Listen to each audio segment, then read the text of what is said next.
Hi, I'm Bart Hanson, the owner and operator of CrushLivePoker.com. The following hand comes from our call-in show that we record at 4:45 p.m. Pacific Time every Monday. If you want to call in your hand, check out the phone number in the description. All right, so who is this? I've got Outlier from Texas. Okay. Outlier on the forums. Cool. I've got a PLO hand for you. Okay. It's a home game. It's actually a 1-3 no limit, but they play one hand of PLO per round. Okay. So I'm in the cutoff. It's 1-3, right? The level's 1-3. 1-3. Okay. It's 1-3, but it's a 5 bring in. Okay. 1-3-5. So the stacks they vary, but effective stacks about, let's call it 700. Okay. And I'm in the cutoff. There's a limp. We were 7-handed, so there's a limp ahead of me, and I over limp with Queen 9-6 with suited Queen 9 clubs. So you're in what, the hijack or the cutoff or what? The cutoff. So you're in the cutoff and you over limp 2 limps? I over limp 1 limp. With Queen 9-6 with 1 suit, right? Queen high suit? Yeah. Yeah. Queen 9 of clubs. Okay. And then button limps, and then the small blind, he pots it. And this guy loves action. He loves to put pressure on people, and the value of this hand is very secondary. So and he loves to play Omaha. So him potting it really doesn't narrow his range at all. I mean, he could have 7-6 3 deuce, single suit, whatever. So everybody calls. So, and how deep is everybody approximately? There's one stack of about 300, but the villain covers, I've got 700, and the button's got about 500 to 600. Okay, I mean, I think that your hand actually plays better heads up. I mean, you're in the cutoff, right? Like, you get 1 limp, right. And I'm in the cutoff. Like, I've been playing a fair amount of commerce. I would raise there with single suited queens. Okay. You mean first time around, or like ISO re-raise when he pops? No, not ISO re-raise. No. First time around. Okay. When the guy limps, you just raise to get a heads up. Okay. So what do we got for a pot size now? Now we got 4 players in the hand and what, maybe like $150 or something like that? Well, I remember his, so, there could be, I forgot 1 limper, but I know that when he potted it, it was 55. Okay. And there's 4 ways, right? Yeah, so 220. Okay. Okay. And the flop is 10-8-7, 2 clubs. 10-8-7 with 2 clubs. Okay. So you have flopped the second nut straight, right? And you've got Queen 9 of clubs. Is that correct? Right. Queen 9-6. So you've got a gutter to the nut straight. Mm-hmm. You have a straight. And you also have Queen high clubs.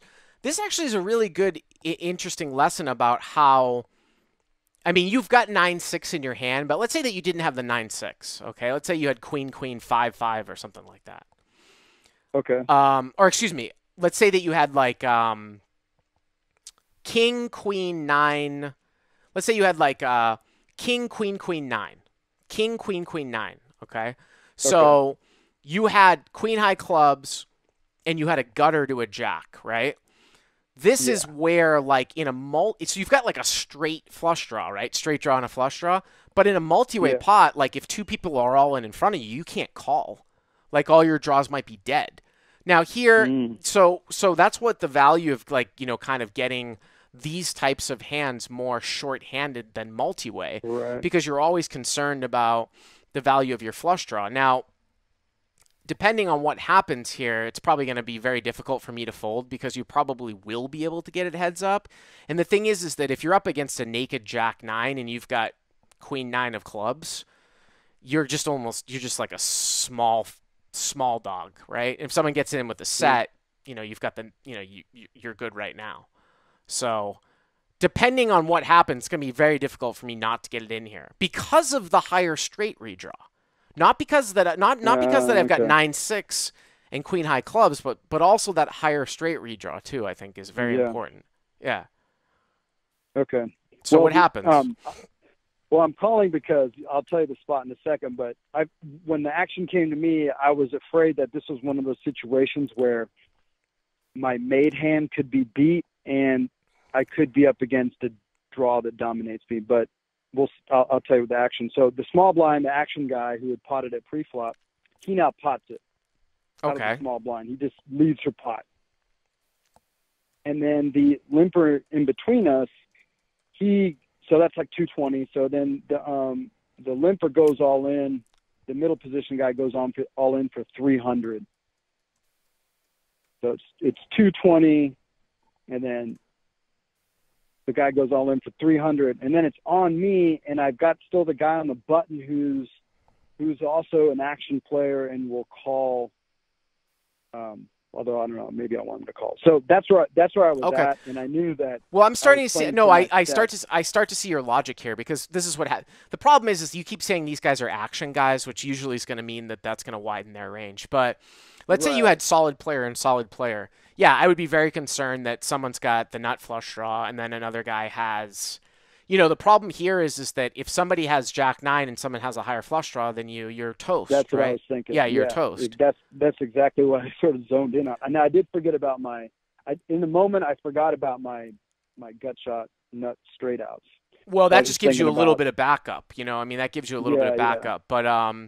But the thing though is that like when you've got the action guy making it say 220. And then the limper is only all in for 300. I can't see how I wouldn't just get it in here. Because, again, like, if you're up against a naked Jack 9, it's probably a flip. You're probably a small dog. And then if someone else has got 9-6, you've got tons of redraw outs, right? And you're a favorite over a set. Right. So, yeah, the worst thing in the world that could happen here is that you move all in, and then somehow the button wakes up with a hand. And then someone wakes up with the nut flush draw, and you're up against Jack 9. That's what but I can't imagine how you can fold here, though.